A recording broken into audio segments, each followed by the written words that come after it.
Olá! Hoje no mundo político a evolução da representatividade LGBTI+. Estudos acadêmicos sobre movimentos civis LGBT no Brasil têm se aprofundado nos últimos anos e revelado múltiplas faces das lutas, resistências e preconceitos encarados pelo grupo na sociedade. Quais as principais reflexões estimuladas por essa produção científica e o papel que ela cumpre como instrumento de conscientização? Eu converso com o historiador e professor da Universidade Federal do Rio Grande do Norte, Paulo Souto Maior. Ele é um dos organizadores do livro Novas Fronteiras das Histórias LGBTI+, no Brasil, lançado pela editora Elefante. Paulo, muito obrigado por sua presença conosco aqui no Mundo Político. Um prazer recebê-lo. Fala, Marco, tudo bem? Prazer estar aqui com vocês. Paulo, na apresentação do livro, você e Renan Quinalha, destacam ali que o projeto foi pensado inicialmente em 2015 para sistematizar trabalhos voltados a períodos mais afastados dos tempos atuais. Mas a obra acabou ganhando maior escopo e abarcando cenários contemporâneos. É o documento mais amplo acadêmico já produzido no Brasil sobre a causa LGBTI+. Então, Marco, de fato o projeto começou a ser gestado há 8 anos, em 2015, né? Eu e o Renan, a gente se encontrou num café lá em São Paulo e começamos a debater o projeto, mas naquele momento, né, a gente chegou a levantar alguns nomes de autores no sentido das pesquisas que eles iam realizando para poder compor uma obra que trouxesse um panorama, digamos assim, mais geral sobre as experiências da sexualidade dissidente e de gênero aqui no Brasil. Até então, né, 2008 e também hoje, 2023, nós temos duas grandes referências nesse sentido. O primeiro livro, que é o Devassos no Paraíso, a Homossexualidade do Brasil Colônia e Atualidade, é um livro escrito pelo João Silvério Trevisan. A primeira edição remonta aos anos 80, meados dos anos 80, e depois dos anos 2000, especificamente no ano 2000, salvo engano, o historiador James Green publica um livro fruto da sua tese de doutorado chamado Além do Carnaval, a homossexualidade masculina no Brasil. O que há de comum entre esses dois projetos? Né? Vamos falar aqui dessas obras como projetos. Eles trazem a perspectiva de que as homossexualidades, as sexualidades dissidentes, né? As histórias LGBTQIA+, elas têm história, têm narrativa. Essas narrativas precisam ser conhecidas, então. Até naquele momento não era algo muito frequente, não era algo muito recorrente. As histórias sobre essas populações eram escassas, né? E esses dois projetos, eles trazem esse debate à tona. O que eles se encontram, né, também é no sentido assim de por escolhas, evidentemente, né? Quando a gente escreve uma obra, sobretudo de caráter histórico, a gente faz escolhas, seleções, recortes temporais e espaciais. Inclusive, eles privilegiam muito o Sudeste, sobretudo Rio de Janeiro e São Paulo. Isso era uma coisa que nos inquietava, né? Uma obra que reunisse um conjunto de artigos que pudesse mostrar um certo panorama de norte a sul do Brasil. Não é à toa que essa foi uma preocupação nossa quando a gente estava discutindo as temáticas, né, os autores, né, quem convidar, que pudesse abarcar experiências das 5 regiões do país e que pudesse trazer à tona debates que ainda não haviam sido sinalizados. O que a gente conseguiu fazer nesse primeiro momento. Então, se lá em 2015, né, a gente tinha essa preocupação, depois essa preocupação ela se intensifica mais ainda quando a gente percebe, né, ao longo desses 8 anos, né, lá da nossa conversa inicial para cá, que esses projetos editoriais eles têm crescido, eles têm se ampliado, cada vez mais pesquisas têm sido feitas sobre esses temas.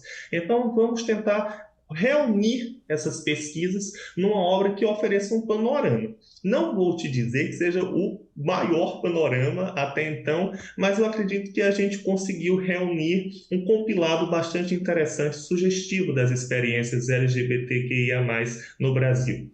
Paulo, como mudanças no cenário universitário do país nas últimas décadas favoreceram nessa nova onda aí de produção acadêmica sobre a temática LGBTI+. né? E se foi preciso também, na sua visão, superar preconceitos que estavam enraizados no próprio meio acadêmico. Excelente questão, né? Sou professor e aqui e acolá a gente se depara com depoimentos sobre isso, né? Depoimentos, sobretudo de gerações de 10, 15, 20 anos atrás, que queriam fazer suas pesquisas sobre essas temáticas nas universidades, mas não encontrava, né, um terreno propício, temia preconceito, represálias, enfim, uma série aí de interrompimentos mesmo a essa produção. Bom, a universidade, né, como todo setor da nossa sociedade, ela muda constantemente, né? Como todo setor muda constantemente. Então, as universidades de hoje, elas não são mais as universidades de 30 anos, de 20 anos. As universidades hoje são universidades onde nós temos muito mais diversidade, né? A lei de cotas trouxe isso. Nós temos uma presença mais negra na universidade, nós temos uma presença indígena, nós temos vários programas de pós-graduação que cada vez mais têm aberto a política de cotas para a população trans, o que é muito significativo, muito sugestivo, afinal de contas, são todas essas pessoas que compõem a universidade. E o que há de interessante quando a gente diz isso? É a gente pensar que quando essas pessoas entram na universidade, elas passam a demandar uma história, uma narrativa que faça sentido na vida delas, né? E é esse o movimento que a gente tem assistido um pouco, né? Um pouco não, acho que até consideravelmente. As pessoas entram na universidade, né? Passavam a entrar na universidade, mas iam que aquela história que estava sendo contada, aquela sociologia de repente estava sendo feita, não refletia muito seus lugares periféricos, não refletiam muito seus lugares das florestas, não refletiam, enfim, as suas questões tão específicas.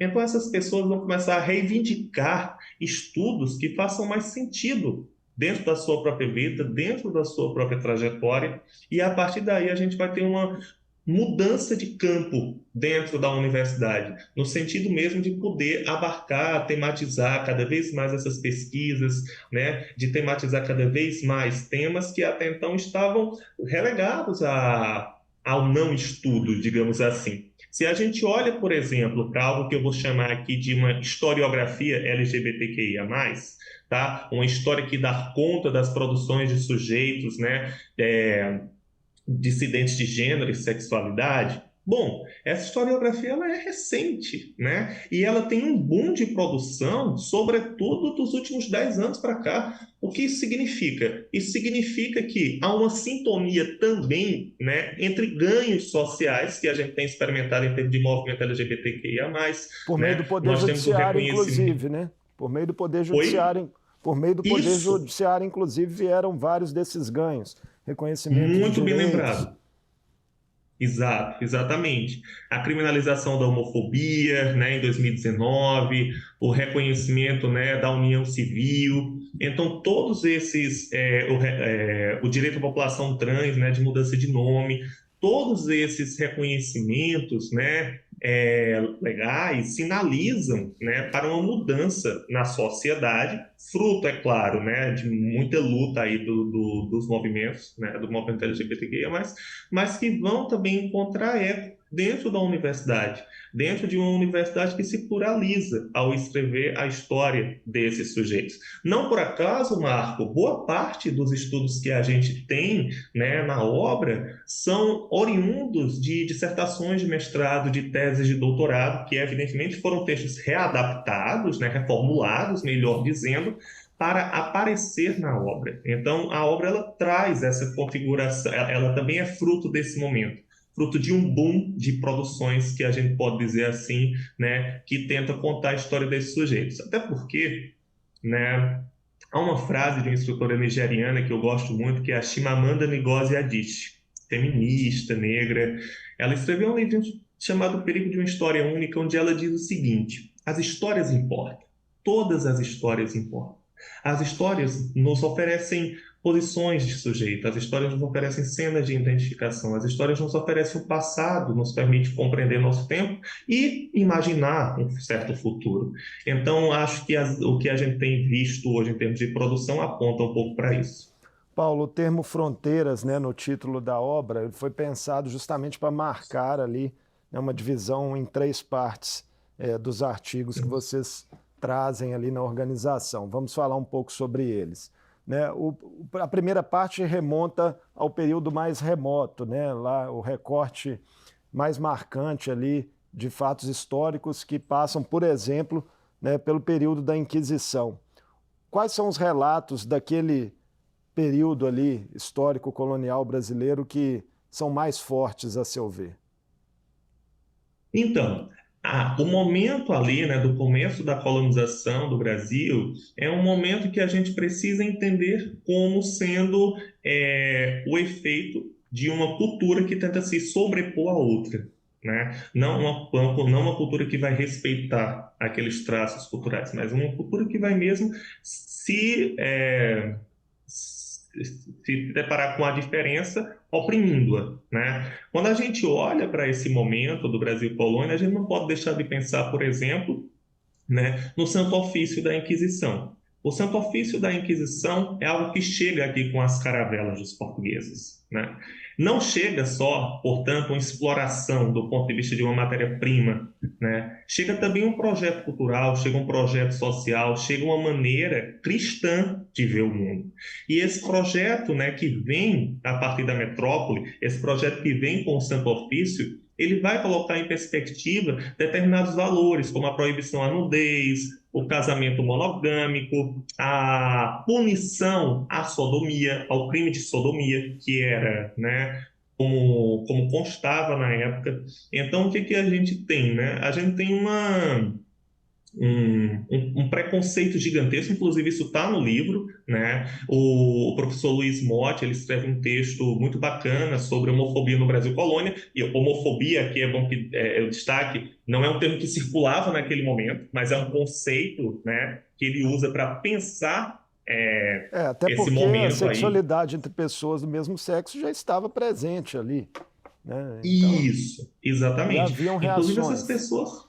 essas pessoas eram punidas, né? Essas pessoas eram punidas muitas vezes assim, publicamente, né? Elas eram espancadas, elas eram presas, né? E elas eram julgadas pelo Tribunal do Santo Ofício. Não só homens, como mulheres também. Muito embora a documentação registre mais caso entre homens. Paulo, então, muitos personagens históricos marcantes, né, do universo LGBT em diversas partes do Brasil, né, são citados ali nos artigos. Revisitar essas vivências do passado também estimula reflexões sobre o presente? Sem dúvida, né? Esse é um pouco do exercício, aliás, eu acho que esse é muito do exercício da história. A gente não olha o tempo de outrora apenas para aprender como era ou como foi. A gente olha o tempo de outrora para entender quem somos nós hoje, de que estamos nos diferindo, quais são as semelhanças, né, com outros tempos e, sobretudo, o que é possível mudar. Então, quando a gente olha para esses artigos, né, quando a gente olha para todos os recortes que estão ali, eu acredito que eles podem funcionar para a gente como um portal para que a gente possa ver e entender melhor essas experiências, né, para que a gente possa ver, por exemplo, que muitas vezes, né, a intolerância, o preconceito, o crime de homofobia, o assassinato, ele se fez presente na vida de muitas dessas pessoas, né, que viveram seus afetos, as pessoas que viveram seus afetos com pessoas do mesmo sexo, LGBTQIA+, mas também é importante que a gente olhe por uma perspectiva, sabe, Marco, de que assim essas pessoas também resistiram. Essas pessoas também construíram as suas artes de viver o cotidiano, no sentido de que, assim, há um poder aqui que está tentando me oprimir.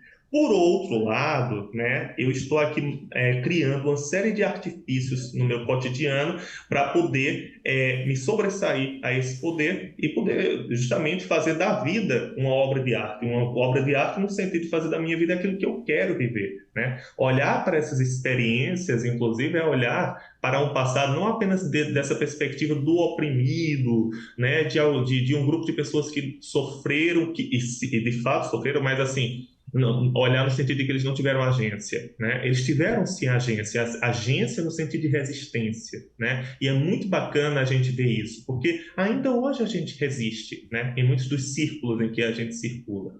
Falamos das fronteiras históricas, vamos falar um pouquinho das fronteiras geográficas, né? O que a obra traz aí sobre diferenças na vida dessas pessoas, né, desse universo LGBTI+, no cenário interiorano e das regiões mais distantes do país para os grandes centros urbanos? Ótimo, você pegou uma questão agora que foi muito preocupação nossa na organização da obra, né? Que era assim, vamos interiorizar esses estudos, vamos mostrar o que está sendo feito nos rincões do país, né? E aí, por exemplo, há uma ideia, né, de que as homossexualidades, as sexualidades dissidentes, elas são muito relacionadas, por exemplo, aos contextos citadinos, né? Sobretudo das grandes metrópoles. Aqui no Nordeste a gente teria, por exemplo, Recife, Fortaleza, Salvador, né? E às vezes isso cria a ideia de que os ambientes interioranos não têm pessoas LGBTQIA+, não têm experiências, eles não têm como organizar suas vidas no sentido de sociabilidades, né? No sentido de movimentações, de reivindicação por direito, de constituição de grupos. E isso tem sido, na realidade, né, até dito em alguns estudos, há um filósofo, que é o Didier Eribon, né, que ele tematiza isso em uma das suas produções, que as homossexualidades têm ligação com a cidade, né? Tá, tudo bem, vamos aceitar que as homossexualidades, né, têm ligação com a cidade. Mas elas têm ligações também com os interiores, né? E a obra mostra um pouco disso, né? Nós temos a presença, por exemplo, de sujeitos, né, no interior do Pantanal que marcaram, né, cidades muito pequenas, né? Nós temos a presença, né, de sujeitos, por exemplo, no estado de Rondônia, certo? Em Manaus. A presença de travestis em Manaus, né? Desse cenário dessas travestis em Manaus, isso também está na obra. Então, essas fronteiras, né, entre público e privado, elas estão ali, mas elas também se arranham. E é interessante a gente conhecer justamente para aprender assim, né? O que se configura essas sexualidades LGBT, né? E mais, no sentido mesmo do interior. O que configura na cidade? Quais são as semelhanças entre público e privado? É mais difícil, né, por exemplo, você viver a sexualidade no interior? Se sim, como a gente pressupõe que seja, por quê? Né? Quais as configurações e os vetores que existem aí? Né? Eu acredito que isso vai justamente, né, tentando construir esse panorama da gente olhar mais para o interior, né? E, inclusive, essa é uma temática, a meu ver, né, para quem estiver vendo aí, pesquisadores e pesquisadoras que estejam vendo essa entrevista, atentem para isso, né? Os cenários interioranos, eles aguardam por mais pesquisas nesse sentido. E é possível identificar já, Paulo, movimentos organizados atuantes em praticamente todos os estados e regiões do Brasil? Sim, sim, sim. Olha, por exemplo, quando a gente tem ali a emergência do movimento, que na época era o movimento homossexual brasileiro, né, em 78, o pontapé inicial veio lá de São Paulo com um grupo chamado Somos, Grupo de Afirmação Homossexual, e de um jornal chamado Lampião da Esquina, que noticiava essas informações, né, sobre os Somos, né, essas articulações políticas ali em pleno fim da ditadura militar. Então você vai ter, Marco, a emergência de movimentos homossexuais, de organizações homossexuais em vários locais do país, né? Você tem, por exemplo, em João Pessoa, no começo dos anos 80, nós também, né? Você vai ter em Recife um grupo chamado Gato, no começo dos anos 80. Você vai ter no Rio de Janeiro o Somos, no Rio de Janeiro também, é fundado um outro grupo Somos. E até na obra tem um pouco disso, né? Num artigo em Belo Horizonte, no começo dos anos 80, vai ser fundado um grupo chamado Terceiro Ato, de curta, né, duração, mas que mostra que essas movimentações elas já estavam ali, né? Hoje a gente tem um movimento muito amplo também, Brasil afora, né? E suponho que essas organizações elas também estejam espalhadas em todos os estados, se não todos, mas na sua grande maioria. Na última sessão do livro, né, Paulo, Fronteiras Temáticas, há ali um capítulo também dedicado aos desejos dissidentes entre mulheres indígenas, né? Lembrando que esse é um recorte ainda muito silenciado, né, nos estudos sobre gênero e sexualidades no Brasil. Por que é importante essa ampliação de olhares, né, de sair também do lugar comum? Isso, sem dúvida, né? Essa foi uma preocupação muito grande. A gente tem já estudos sobre sexualidades indígenas, né, dissidentes, entre homens, né? Eu diria que, inclusive no nosso livro, tem um texto sobre, mas também os estudos do Estevão Martins, né, sobre, mas a gente queria publicizar algo sobre as mulheres indígenas, né, que têm essas experiências LGBTQIA+. E aí a gente encontrou uma dissertação muito bonita, inclusive, que é da Tanaíra Sobrinho, né, orientada pelo Tiago Duque. São eles os autores, ela a autora e ele o autor do artigo no livro. E ela faz uma pesquisa, né, ancorada na história oral. Ela entrevista quatro personagens, quatro mulheres, né, que vão começar a discutir, a narrar para ela, e ela vai problematizar isso, né, no artigo, digamos assim, as dores de ser, né, LGBTQIA+, serem mulheres indígenas lésbicas, digamos assim, né, dentro das suas etnias, Há muito né. É bom que preconceito também nesses ambientes. isso, exatamente, exatamente, né? Essa é uma discussão no artigo, né? Há um preconceito, sim, nesses ambientes, há uma certa negociação na visibilidade, no sentido de se dizerem ou não, né? Uma delas, inclusive, chega a dizer que paga um preço alto, né, por viver a sexualidade na relação que elas têm, por exemplo, né, com a sua etnia, né? Então, essas relações elas vão se configurando, né, no âmbito das respectivas aldeias, Guarani, Kaiowá, e a terceira eu não vou lembrar, mas são essas as etnias às quais essas mulheres pertencem, né? E aí ela vai ensaiando justamente, né, os preconceitos que elas sofrem, né? E também chamando a atenção para uma ausência dessa temática, né, do ponto de vista do movimento LGBTQIA+, né, e também do ponto de vista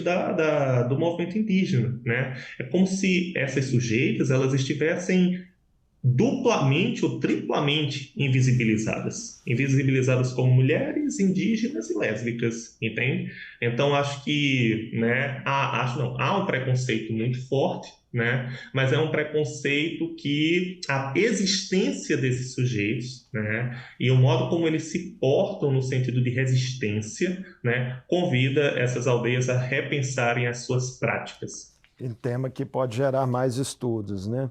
Sem dúvida. Há ainda na obra, Paulo, um recorte sobre vivências em igrejas LGBT, né? Como essas congregações operam aí em brechas que são deixadas, né, pelo Estado e até pelas próprias famílias. Isso, exato. Marcelo Natividade, né, ele escreve esse artigo, é o último artigo do livro, um artigo muito importante. Marcelo, ele é antropólogo, trabalha com igrejas, religião já há bastante tempo, e ele se volta, né, para igrejas que procuram justamente, são as igrejas LGBT+, né, igrejas que procuram agregar a população LGBT. E o que é muito interessante, né, de conhecer no texto dele, inclusive que me chamou muita atenção, é o fato de que essas igrejas, né, elas têm uma política de acolhimento no sentido de que, assim, Deus aceita todos, né? Deus aceita tanto, ou seja, aceita tanto os heterossexuais como também os homossexuais. Mas, ao mesmo tempo, eles têm uma política, né, de debater, por exemplo, machismo, de debater LGBTfobia, né, de debater, por exemplo, discriminação, de debater vulnerabilidade, de debater, por exemplo, a necessidade de aceitação social, né? Então, os cultos, né, os bispos organizam os cultos também intercalando com essas temáticas, né, o que parece promover uma conscientização crítica por parte daqueles fiéis que assistem, né? E, além do mais, a gente tem uma outra questão aí que eu acho que é fundamental, né, no texto, e muitas vezes essas igrejas, elas operam numa perspectiva diferente da família. Elas vão justamente agregar, elas vão acolher, né? E isso é uma perspectiva, assim, extraordinária do ponto de vista de uma igreja que não vai, né, reproduzir uma diferença, um estigma, um preconceito, mas que vai justamente acolher essa população.